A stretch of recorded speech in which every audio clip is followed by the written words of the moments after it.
잘못 쓰면 10만 원도 큰 돈이에요. 이 숫자를 아는 것부터 시작해요. 돈 많이 쓰시지 마시고요.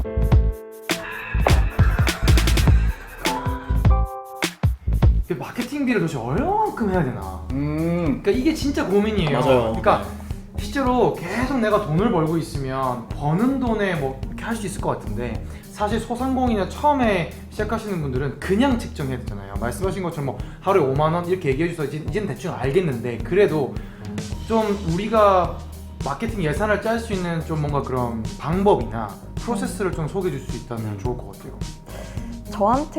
저도 아드릴 운영하고 있고 저도 저희 서비스 통해서 아드릴 서비스 통해서 광고하고 있거든요. 그게 항상 숙제예요. 되게 어려워요. 내가 네. 광고비 이제 예산을 얼마를 짜야 되고 이걸 통해서 ROI는 얼마를 달성을 해야 되고, 그거를 특히 성장하는 스타트업, 계속 전략을 바꿔가는 스타트업, 작년과 올해가 달라야 되는 스타트업들에게 더 어려운 과제죠.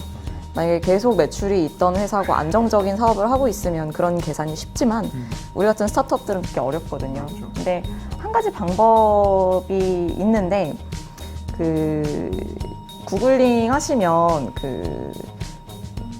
얼마지? 1년에 뭐 1,000억 원을 버는 5가지 방법, 이런 아티클이 있어요. 뭐 rabbit, deer, elephant 뭐 이런 단어로 치시면 되게 유명한 블로그 아티클이 나오거든요. 근데 거기를 읽어보시면 좀 더 자세한 얘기가 나오는데, 골자는 뭐냐면, 예를 들어 1년에 10억 매출을 달성을 하는 게 목표라고 합시다. 네. 그러면은 되게 계산이 단순해요. 내가 10억이라는 매출을 달성을 해야 되는데, 고객 한 명당 라이프타임 밸류가 이제 고객의 그 생애 가치라고 하나요, 한국말로? 커스터머 라이프타임 밸류가 얼마인지 한번 따져보시는 거예요. 내가 고객 한 명을 유치하면은 우리 회사가 버는 돈이 예를 들어 뭐 $100다. 네. 네. 뭐 1년에 우리가 $100를 번다라고 하면은 100달러면 10만 원이잖아요. 그래요. 그러면은 10억 원을 벌려면은 몇 명의 고객을 유치해야 될까요? 10,000명이죠. 오. 빨라. 근데 우리 확인도 못해. 그게 문제예요. 맞네. 그게 문제예요. 잠깐만, 무한대생입니다. 무한대생. 말하고 나면은 믿게 돼요. 예. 만 명이라고 하죠. 네. 네, 10,000명이라고 하는데, 그럼 10,000명을 1년 동안 유치를 해야 되잖아요. 네. $100를 내실 분들을. 그러면은 10,000명의 분들이 10만 원을 낸다는 건데, 나한테. 예를 들어 단순하게 내 사업이 온라인 사업이고 회원 가입 이후에 결제, 이렇게 2가지 이벤트가 있다라고 칩시다. 이런 이벤트를 보통 전환이라고 불러요. 그러면은 10,000명이 1년 동안에 페이먼트, 결제까지 하셔야 되잖아요. 근데 이 회원 가입으로부터 결제까지 가는 비율이 예를 들어 한 20% 정도라고 생각을 네. 해봐요. 꽤 높은 전환율이긴 한데, 그죠? 네. 만약에 20%의 전환율이다라고 하면은 몇 명의 사인업이 있어야 될까요? 50,000명. 오.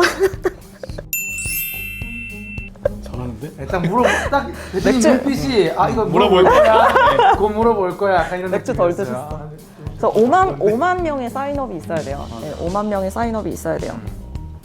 근데 그러면 5만 명의 사인업을 받기 위해서 내 웹사이트 방문자가 몇 명이어야 되느냐.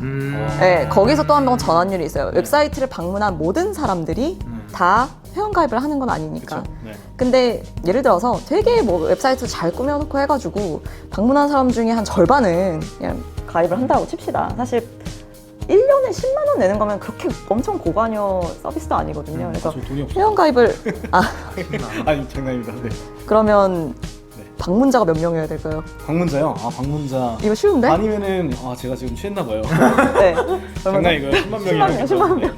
네, 10만 명의 방문자를 모아야 돼요. 네. 네, 1년 동안에.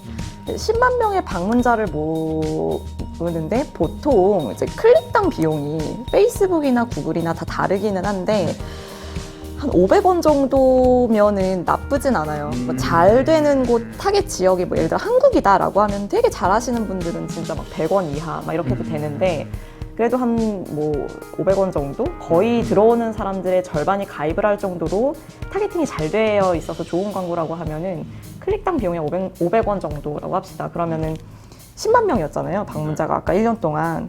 10만 명 곱하기 500원 하면 이건 진짜 계산 안 된다. 얼마였지? 5천만 원. 5천만 원이에요? 네. 10만 10만 명이 500원. 10만 명이 5천만 원? 너무 네. 싼데? 근데 5천만 원이 그럼 내 1년 마케팅 예산인 거죠. 그렇죠. 네. 이렇게 계산하시면 사실 어느 정도의 규모는 나와요. 내가 100만 원을 써야 되는 건지, 역산하는 그런 형태군요. 네, 1,000만 원을 써야 되는 거. 1,000만 원 너무 적은데 5천만 원? 이거 전환율이 너무 높았던 것 같아요. 아, 회원가입을 절반이나 하니까. 절반이나 하니까. 그렇죠. 근데 그렇게 해도 진짜 이거 말씀하신 거에 저 되게 많이 느껴지는 게 결국 그러면 이 숫자를 다 알아야 된다는 얘기인 거예요. 이 숫자를 알아야죠. 네, 이 숫자를 아는 것부터 시작해요. 광고비라는 게 잘못 쓰면 10만 원도 큰 돈이에요. 큰 돈이죠. 네, 잘못 쓰면 치킨이 10만 원도 아까 이거 맥주가 5만 몇 잔인데. 그러니까 맥주가 몇 캔인데. 근데 잘 쓰면 5천만 원이 이제 대박 투자금이 되는 거죠. 그렇죠. 와. 그러니까- 어마어마한 수익으로 네. 돌아오게 되는 거죠. 그러면 결국 우리 비즈니스에 대한 우리 특히나 온라인이라면 되게 디테일한 그러니까 예를 들면 우리 돈과 관련된 여러 가지 마치 전환에 필요한 숫자들은 기본적으로 꿰고 있어야 마케팅 예산을 산정할 수 있고 그래야 마케팅을 시작할 수 있는 거네요. 네, 네. 기본적인 뭐 그러니까 소상공인 혹은 뭐 소규모 이제 막 시작한 스타트업이라고 하더라도 기본적인 마케팅 지표 혹은 뭐 그 퍼널이라고 할 수 있는 그런 구조에 대해서는 어느 정도 알고 있는 게 많은 도움이 될 것 같다. 이런 말씀이신 것 같아요. 그러면 결국 그걸 확인하기 위해서 아까 그래서 5만 원 정도씩은 하루에 써서 우리의 그 전환 단가를 알아봐야 된다는 말씀이 그 말씀이었네요. 네. 하루에 그래서- 치킨 2마리만씩. 광고를 많이 집행하셔 데이터가 많은 분들이 계시는가 하면은 많이 안 해보셔서 데이터 없는 분들이 계세요. 근데 이분들한테 꼭 저희가 말씀드리는 게 돈 많이 쓰시지 마시고요. 정말 하루에 15,000원, 2만 원 정도만 꾸준히 한 달만 쓰세요. 꾸준히. 근데 초반에 10만 원 뭐 가지고 뭐 안 나온다고 끄지 마세요, 제발. 왜냐면 광고 일주일, 막 열흘 못 버티고 꺼버리면 절대 그 데이터를 모을 수가 없어요. 전환에 대한 데이터, 내가 내 고객들의 또는 잠재 고객들의 행동 패턴을 안다라는 것보다 중요한 투자가 없는데 이제 그런 투자 기회를 날려버리는 거죠. 이 되게 스타트업 입장에서 좀 항상 간과하는 부분인데 사실 데이터가 중요하게 얘기는 하지만 막상 나한테 지금 대표님이 하는 사업에서 뭐 예를 들면 뭐 아까 말씀하신 생애 주기든 혹은 뭐 전환율이든 혹은 아니면 구매 전환이든 단가를 딱 물어보면 좀 내가 이런 거 생각 못하고 있었네라는 생각이 들 때가 있을 것 같아요. 많은 특히 초기 하시는 분들이. 그래서 약간 이 영상이 되게 마케팅을 어떻게 잘하냐도 잘하는데 약간 내 사업에 대한 좀 고찰을 하는 그런 느낌도 있어요. 공부도 해라. 네, 공부를 더 해야 되네. 본인의 사업에 대해서 공부하고 마케팅에 대해서 공부하고 그래야 마케팅 예산을 짤 수 있다. 짤 수 있다. 네. 네. 그리고 하루에 치킨 2마리씩은 써라. 네, 그 그렇습니다. 보충하네요.